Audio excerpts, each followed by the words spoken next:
ಈ ದಿನ ಕೋಲಾರ ಜಿಲ್ಲೆಯ ಚಿನ್ನದ ನಾಡು ಎಂದೇ ಖ್ಯಾತಿ ಪಡೆದಿರುವಂತಹ ಕೆಜಿಎಫ್ ತಾಲೂಕಿನಲ್ಲಿ ನಮ್ಮ ವಿಜಯ ಕರ್ನಾಟಕ ರಕ್ಷಣಾ ವೇದಿಕೆಯ ಮೊದಲನೇ ವರ್ಷದ ಒಂದು ಕನ್ನಡ ರಾಜ್ಯೋತ್ಸವ ಕಾರ್ಯಕ್ರಮವನ್ನು ಇವತ್ತು ಈ ಚಿನ್ನದ ನಾಡಿನಲ್ಲಿ ಒಂದು ಚಿಕ್ಕದಾದ ಚೊಕ್ಕವಾಗಿ ಚಿನ್ನದಂತ ಕಾರ್ಯಕ್ರಮವನ್ನ ನಮ್ಮ ಕೋಲಾರ ಜಿಲ್ಲೆಗೆ ನಮ್ಮ ಕೆಜಿಎಫ್ ತಾಲೂಕಿನ ಪದಾಧಿಕಾರಿಗಳು ಇವತ್ತು ಹಮ್ಮಿಕೊಂಡಿದ್ದಾರೆ.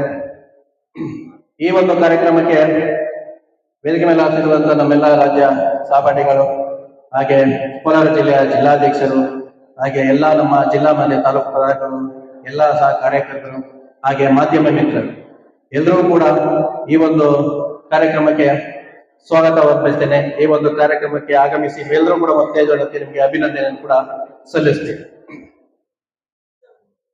ಈ ದಿನ ಈ ಒಂದು ಕನ್ನಡ ರಾಜ್ಯೋತ್ಸವ ಕಾರ್ಯಕ್ರಮ ಏನು ಈ ನವೆಂಬರ್ ತಿಂಗಳಲ್ಲಿ ಮಾಡ್ಬೇಕಂತಿದ್ದು ಡಿಸೆಂಬರ್ ಮಾಡ್ತಾ ಇದ್ವಿ. ಆದ್ರೆ ಇದು ನವೆಂಬರ್ ಮಾತ್ರ ಸೀಮಿತ ಆಗ್ಬಾರ್ದು. ರಾಜ್ಯೋತ್ಸವ ಕಾರ್ಯಕ್ರಮ ಅನ್ನೋದು ನವೆಂಬರ್ ತಿಂಗಳಿಗೆ ಮಾತ್ರ ಸೀಮಿತ ಆಗ್ಬಾರ್ದು.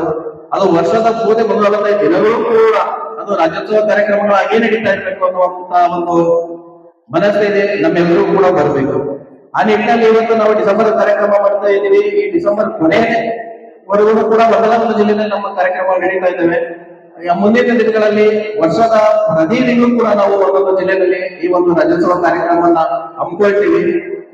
ಈ ದಿನ ಈ ಇದು ಗಡಿನಾಡು ಇಲ್ಲೇನು ಅಂದ್ರೆ ಕೆಜಿಎಫ್ ಅಂತ ಬಂದಾಗ ಬಹುತೇಕ ತೆಲುಗೇ ಜಾಸ್ತಿ ಇರುತ್ತೆ. ಜಾಸ್ತಿ ಹೆಚ್ಚಿನ ಕನ್ನಡಕ್ಕಿಂತ ತೆಲುಗನೇ ಜಾಸ್ತಿ ಬಳಸ್ತಾ ಇರ್ತಾರೆ. ಆದ್ರೆ ನಮ್ಮವರು ಕೂಡ ಅಷ್ಟೇನೆ, ನಮ್ಮ ಸಂಘಟನೆಗಳು ಇವತ್ತು ರಾಜ್ಯೋತ್ಸವ ಕಾರ್ಯಕ್ರಮ ಮಾಡ್ತಾ ಇದ್ದಾರೆ, ಆದ್ರೂ ಕೂಡ ತೆಲುಗೇ ಜಾಸ್ತಿ ಬಳಸ್ತಾ ಇರ್ತಾರೆ. ಅದು ಸ್ವಲ್ಪ ಬದಲಾಗಬೇಕು. ಈ ಗಡಿ ಭಾಗಗಳಲ್ಲಿ ಹೆಚ್ಚಿನ ಕನ್ನಡಕ್ಕೆ ಒಂದು ಉತ್ತೇಜನವನ್ನು ನಾವೆಲ್ಲರೂ ಕೂಡ ಜೊತೆಯಾಗಿ ಸೇರಿ ಮಾಡಿದ್ದೆ ಅಂದ್ರೆ ಈ ಗಡಿನಾಡು ಕೂಡ ತೆಲುಗು ಅನ್ನೋದು ಮರೆಯಾಗ್ತಾ ಇದೆ, ಕನ್ನಡ ಅನ್ನೋದು ಉಜ್ವಲಿಸ್ತಾ ಇದೆ. ಈಗ ನಮ್ಮ ಒಂದು ಶಾಲೆಯ ಮಕ್ಕಳು ಒಂದು ಡ್ಯಾನ್ಸ್ ಕನ್ನಡಕ್ಕೆ ಹಾಡಿಗೆ ಒಂದು ಡ್ಯಾನ್ಸ್ ಮಾಡೋದು, ಅವರು ಕೇಳಿದ್ರೆ ನೀವು ಕನ್ನಡ ಶಾಲೆಯನ್ನ ಇಂಗ್ಲಿಷ್ ಸ್ಕೂಲ್ ಅವ್ರನ್ನು ಇಲ್ಲ ಸರ್ ನಾವು ಇಂಗ್ಲಿಷ್ ಸ್ಕೂಲ್, ಆದ್ರೂ ಕೂಡ ಒಂದು ಕನ್ನಡ ಗೀತೆಗೆ ಒಂದು ಡ್ಯಾನ್ಸ್ ಗಳನ್ನ ಅತ್ಯುತ್ತಮವಾಗಿ ಚೆನ್ನಾಗಿ ಮಾಡೋದು. ನಾನು ಅದಕ್ಕೆ ಕೇಳಿದೆ ಹೆಂಗ್ ಮತ್ತೆ ಕನ್ನಡ ಡ್ಯಾನ್ಸ್ ಅಂತ. ಇಲ್ಲ ಸರ್ ಯಾವ್ದಾದ್ರೆ ನಾವು ಕನ್ನಡ ಬಂದವರು, ಆ ರೀತಿನಲ್ಲಿ ಅದು ಬದಲಾಗ್ತಾ ಬರ್ತಾ ಇರ್ಬೇಕು. ಹಾಗೆ ಕನ್ನಡ ಶಾಲೆಗಳು ಉಳಿಬೇಕು. ಅದಕ್ಕೆ ಈ ಗಡಿ ಭಾಗದಲ್ಲಿ ಏನಾಗ್ತಾ ಇದೆ ಅಂದ್ರೆ ಇವತ್ತು ರಾಜ್ಯದಲ್ಲಿ ಎಲ್ಲಾ ಭಾಗದಲ್ಲೂ ಕರ್ನಾಟಕದಲ್ಲಿ ನಮ್ಮ ಕನ್ನಡ ಶಾಲೆಗಳು ಬಹುತೇಕ ಮುಚ್ಚುತ್ತಾ ಬರ್ತಾ ಇದೆ. ಪ್ರತಿ ವರ್ಷ ಮುಚ್ಕೊಂಡೇ ಬರ್ತಾ ಇದ್ದಾವೆ. ಅದರಲ್ಲೂ ಈ ಗಡಿನಾಡಂತ ವಿಚಾರದಲ್ಲಿ ಬಂದಾಗ ಬಹುತೇಕ ಕನ್ನಡ ಶಾಲೆಗಳು ನಶಿಸ್ತಾ ಹೋಗ್ತಾ ಇದ್ದಾವೆ, ಮುಚ್ಚುತ್ತಾ ಬರ್ತಾ ಇದೆ. ಅವೆಲ್ಲವೂ ಕೂಡ ಮತ್ತೆ ಆರಂಭದಲ್ಲಿ ಹೇಗಿದ್ದು ಕನ್ನಡ ಶಾಲೆಗಳು ಆ ರೀತಿಯಲ್ಲೇ ಆಗ್ಬೇಕು. ಆ ರೀತಿಯಲ್ಲಿ ಆಗಬೇಕು ಅಂದ್ರೆ ನೀವೆಲ್ಲರೂ ಕೂಡ ಇವತ್ತೇನು ರಾಜ್ಯೋತ್ಸವ ಕಾರ್ಯಕ್ರಮ ಮಾಡ್ತಾರೆ ಅದು ಒಂದು ದಿನಕ್ಕೆ ಮಾತ್ರ ಸೀಮಿತ ಆಗ್ಬಾರ್ದು. ಕನ್ನಡಕ್ಕೆ ಉತ್ತೇಜನ ಕೊಡಬೇಕು, ಕನ್ನಡವನ್ನು ಎದುರಬೇಕು, ಸರ್ಕಾರಿ ಶಾಲೆ ಮಕ್ಕಳನ್ನ ಸೇರಿಸ್ಬೇಕು. ಅದೇ ಈ ಪ್ರೈವೇಟ್ ಸ್ಕೂಲಲ್ಲಿ ಏನು ವಿದ್ಯಾಭ್ಯಾಸ ಸಿಗ್ತಾ ಇದೆ ಅದು ನಮ್ಮ ಕನ್ನಡ ಶಾಲೆನಲ್ಲೂ ಸಿಗಬೇಕು. ಯಾಕೆ ಇವತ್ತು ಆಂಗ್ಲ ಮಾಧ್ಯಮ ಹೋಗ್ತಾ ಇದ್ದಾರೆ, ಪ್ರೈವೇಟ್ ಸ್ಕೂಲ್ಗಳಿಗೆ ಹೋಗ್ತಾ ಇದ್ದಾರೆ, ಖಾಸಗಿ ಶಾಲೆ ಬೆಳೀತಾ ಇದಾವೆ ಅಂದ್ರೆ ಅದಕ್ಕೆ ನಮ್ಮ ಸರ್ಕಾರನೇ ಹೊಣೆ ಆಗ್ತಾ ಇದೆ. ಅದಕ್ಕೆ ಯಾಕೆಂದ್ರೆ ಸರ್ಕಾರ ಇದಕ್ಕೆ ಹೆಚ್ಚಿನ ಮುತುವರ್ಜಿ ವಹಿಸ್ತಾ ಇಲ್ಲ, ಯಾವುದೇ ಕಾಳಜಿ ವಹಿಸ್ತಾ ಇಲ್ಲ ಸರ್ಕಾರಿ ಶಾಲೆ. ಯಾಕೆಂದ್ರೆ ಅವರವೇ ಆದಂತ ಸರ್ಕಾರಿ ಶಾಲೆಗಳನ್ನ ಬಿಟ್ಟು ಅವರೇ ಒಂದು ಖಾಸಗಿ ಶಾಲೆಗಳನ್ನ ಪ್ರತಿಯೊಬ್ಬ ರಾಜಕಾರಣಿಗಳು ಕೂಡ ಇವತ್ತು ಆರಂಭ ಮಾಡ್ತಾರೆ. ಹೆಚ್ಚಿನದಕ್ಕೆ ಅವಕ್ಕೋಸ್ಕರ ಅವರು ಇದು ಮಾಡಬೇಕು, ಸರ್ಕಾರಿ ಶಾಲೆಗಳನ್ನ ಉಳಿಸ್ಬೇಕು, ಬೆಳೆಸ್ಬೇಕು ಅನ್ನೋ ಒಂದು ಮನಸ್ಥಿತಿ ಅವರಲ್ಲಿ ಬರ್ತಾ ಇದೆ. ಇವತ್ತು ಸರ್ಕಾರಿ ಶಾಲೆಗಳು ಮುಚ್ತಾ ಇದಾವೆ, ಕನ್ನಡ ನಶಿಸ್ತಾ ಇದೆ ಅಂದ್ರೆ ಅದಕ್ಕೆ ನಮ್ಮನ್ನ ಆಳುವಂತ ರಾಜಕಾರಣಿಗಳೇ ಹೊಣೆ ಆಗ್ತಾರೆ. ಅವ್ರಿಗೆ ಯಾವುದು ಕನ್ನಡದ ಬಗ್ಗೆ ಕಾಳಜಿ ಇರಲ್ಲ. ಏನೋ ಒಂದು ಕಾರ್ಯಕ್ರಮ ಕರೆದಾಗ ಅದಕ್ಕೆ ಬರೋದು, ಅದ್ರ ಬಗ್ಗೆ ಮಾತಾಡೋ ಅವಧಿಗೆ ಮಾತ್ರ ಸೀಮಿತ ಆಗ್ತಾ ಇದೆ. ನಾವು ಅದಕ್ಕೆ ಮಾತ್ರ ಸೀಮಿತ ಆಗ್ಬಾರ್ದು, ಅದನ್ನ ಮೆಟ್ಟಿ ನಾವು ನಿಲ್ಲಬೇಕು. ಇವತ್ತು ಕನ್ನಡ ಬೆಳಿಬೇಕು ಅಂದ್ರೆ ನಮ್ಮ ಮನೆಯಿಂದ ಆರಂಭ ಆಗ್ಬೇಕು. ನಮ್ಮ ಮೇಡಮ್ ಹೇಳಿದಾಗೆ ನಮ್ಮ ಮನೆಯಲ್ಲಿ ನಮ್ಮ ಮಕ್ಕಳಿಗೆ, ನಮ್ಮ ತಂದೆ ತಾಯಿಗಳು ನಾವೇನ್ ಮಾಡ್ಬೇಕು, ಮಕ್ಕಳಿಗೆ ಕನ್ನಡದಲ್ಲಿ ಮಾತಾಡೋದು, ಕನ್ನಡ ಹೆಚ್ಚಿದಾಗಿ ಬಳಸೋದು, ಅದನ್ನ ಇಲ್ಲಿಂದ ರೂಢಿ ಮಾಡ್ಬೇಕು. ನಾವು ಕನ್ನಡ ಭಾಷೆ ಮೊದಲನೇ ಆದ್ಯತೆ ಕೊಡ್ಬೇಕು. ಇಲ್ಲಿ ಬಹುತೇಕ ನಮ್ಮಲ್ಲಿ ಇರೋದೇನೆ ನಮ್ಮ ತಾಲೂಕು ಅಧ್ಯಕ್ಷರು, ಕೆಜಿಎಫ್ ತಾಲೂಕು ಅಧ್ಯಕ್ಷರು ಹಾಗೆ ಹೇಳ್ತಾ ಇದ್ದಾರೆ, ಹೇಳಿದೆ ರಾಜ್ಯೋತ್ಸವ ಮಾಡ್ತಾ ಇದ್ದೀರಿ ನೀವೇ ತೆಲುಗು ಮಾತಾಡ್ತಾ ಇದ್ದೀರಿ ಅಂತ. ಆ ರೀತಿನಲ್ಲಿ ಆಗ್ಬಾರ್ದು. ಅದು ಮನೆಯಿಂದ ಮಕ್ಕಳಿಗೆ ಒಂದು ಕನ್ನಡದ ಒಂದು ಭಾವನೆ ಬರಬೇಕು. ಕನ್ನಡ ನಮ್ಮ ನಾಡು, ನಮ್ಮ ಉಸಿರು ಅನ್ನೋದು. ಎಲ್ಲಾ ಭಾಷೆನೂ ಕಲಿಬೇಕು, ಆದ್ರೆ ಕನ್ನಡವನ್ನ ಬಳಸ್ಬೇಕು.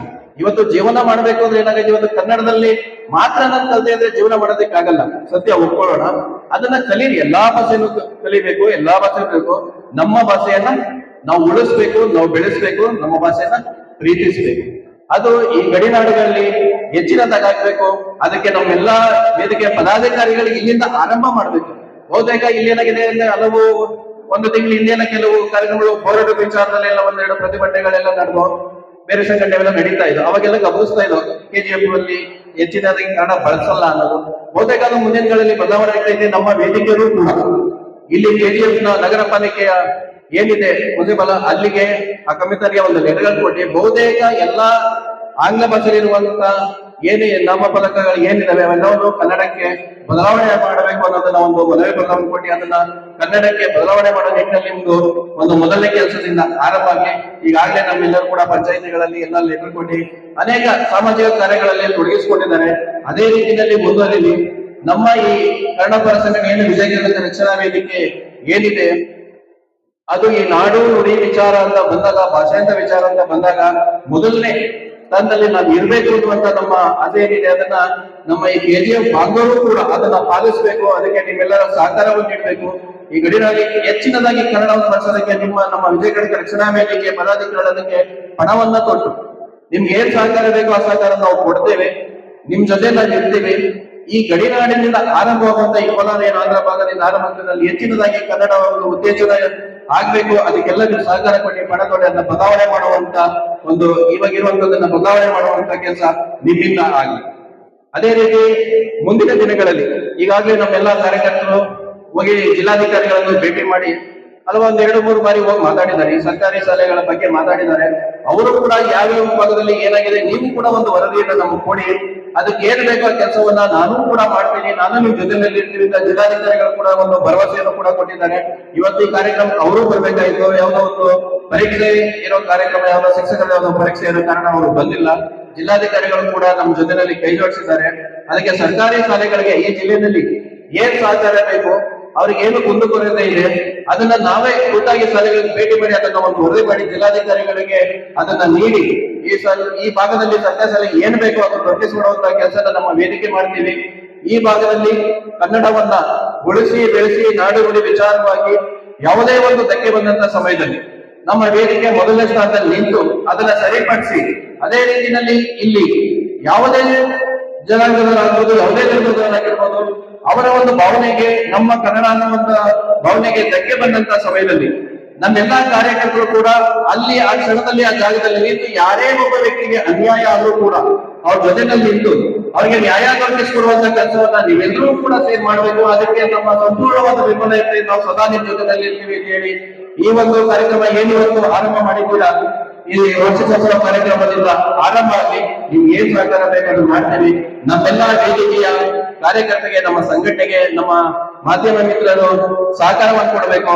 ನಮ್ಗೆ ಸದಾಕಾಲ ನಮ್ಮ ಜೊತೆನಲ್ಲಿ ನಿಂತು ನಮ್ಮ ಒಂದು ಏನು ಸಂಘಟನೆಯ ಆಗುಗಳಿರ್ತವೆ, ಅವರ ಸಣ್ಣ ತಪ್ಪುಗಳಿರ್ತವೆ, ಅದನ್ನ ಕ್ಷಮಿಸಿ ಅವರ ಒಂದು ಕೆಲಸ ಕಾರ್ಯಕ್ರಮಗಳನ್ನ ಜನಗಳಿಗೆ ಮುಟ್ಟಿಸುವಂತ ಕೆಲಸವನ್ನ ಮಾಡೋದ್ರ ಮುಖಾಂತರ ನಮ್ಮ ಸಂಘಟನೆಗೆ ಸಹಕಾರವನ್ನು ಕೊಡ್ಬೇಕು ಅಂತ ಮಾಧ್ಯಮ ಮಿತ್ರರು ಕೂಡ ಮನವಿ ಮಾಡಿಕೊಳ್ತಾ ಈ ಒಂದು KGF ತಾಲೂಕಿನಲ್ಲಿ ಈ ಒಂದು ಮೊದಲನೇ ಕಾರ್ಯಕ್ರಮವನ್ನ ಮಾಡೋದಕ್ಕೆ ಸಹಕಾರವನ್ನು ನೀಡಿರುವಂತ ಎಲ್ಲಾ ಕೋಲಾರ ಜಿಲ್ಲೆಯ ಹಾಗೆ KGF ತಾಲೂಕಿನಲ್ಲಿ ವಿಶೇಷವಾಗಿ ಮಾಡಿರುವಂತಹ ಪ್ರತಿಯೊಬ್ಬರು ಕೂಡ ಒಂದು ಅಭಿನಂದನೆ ಸಲ್ಲಿಸ್ತೀವಿ. ಹಾಗೆ ಈ ಕಾರ್ಯಕ್ರಮದ ಒಂದು ಅಚ್ಚುಕಟ್ಟಾಗಿ ಮಾಡೋದಕ್ಕೆ ಒಂದು 15 ದಿನದಿಂದ ಶ್ರಮ ಪಟ್ಟಂತ ನಮ್ಮ ತಾಲೂಕು ಅಧ್ಯಕ್ಷರಾದಂತ ಶಂಕರಪ್ಪರು ಹಾಗೆ ಈ ಭಾಗದ ಕೋಲಾರ ತಾಲೂಕಿನ ಎಲ್ಲಾ ನಮ್ಮ ಪದಾಧಿಕಾರಿಗಳು, ಮಹಿಳಾ ಘಟಕರು, ಪ್ರತಿಯೊಬ್ಬ ಕಾರ್ಯಕರ್ತರು ಕೂಡ ಅಭಿನಂದನೆ ಸಲ್ಲಿಸ್ತಾ ಮುಂದಿನ ದಿನಗಳಲ್ಲಿ ದೊಡ್ಡ ಮಟ್ಟದಲ್ಲಿ ಒಂದು ಕಾರ್ಯಕ್ರಮವನ್ನು ಮಾಡೋಣ. ಬಹುತೇಕ ಎಲ್ಲರೂ ಕೂಡ ಹೋರಾಟಗಳಲ್ಲಿ ಮುಂಚೂಣಿನಲ್ಲಿ ಬರಬೇಕು. ಪ್ರತಿಯೊಬ್ಬರು ಯಾವುದೇ ಅಂಜರಿಕೆ ಇಲ್ಲದೆ, ಯಾವುದೇ ಹಿಂಜರಿಕೆ ಇಲ್ಲದೇನೆ, ಯಾವುದೇ ಭಯ ಇಲ್ಲದೇನೆ ಒಂದು ನಾಡು ನುಡಿ ವಿಚಾರದಲ್ಲಿ ಹೋರಾಟದ ಮುಖಾಂತರ ಪ್ರತಿಯೊಬ್ಬರು ಕೂಡ ಈ ಸಮಾಜದಲ್ಲಿ ಗುರುತಿಸಿಕೊಂಡು ಪ್ರತಿಯೊಬ್ಬರು ಕೂಡ ಒಂದು ಸಮಾಜದ ಗಡಿಯರಿಕೆಯನ್ನು ಬೆಳೆಯಬೇಕು ಅಂತ ಹೇಳಿ ಆ ನಾನು ಮುಗಿಸ್ತೀನಿ. ಜೈ ಹಿಂದ್, ಜೈ ಕರ್ನಾಟಕ ಮಾತು.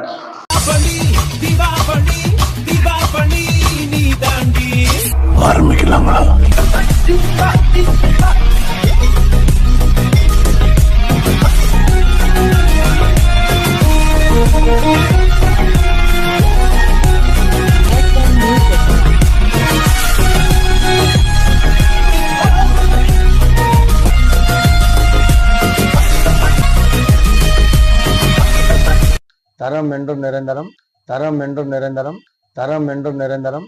வாங்க.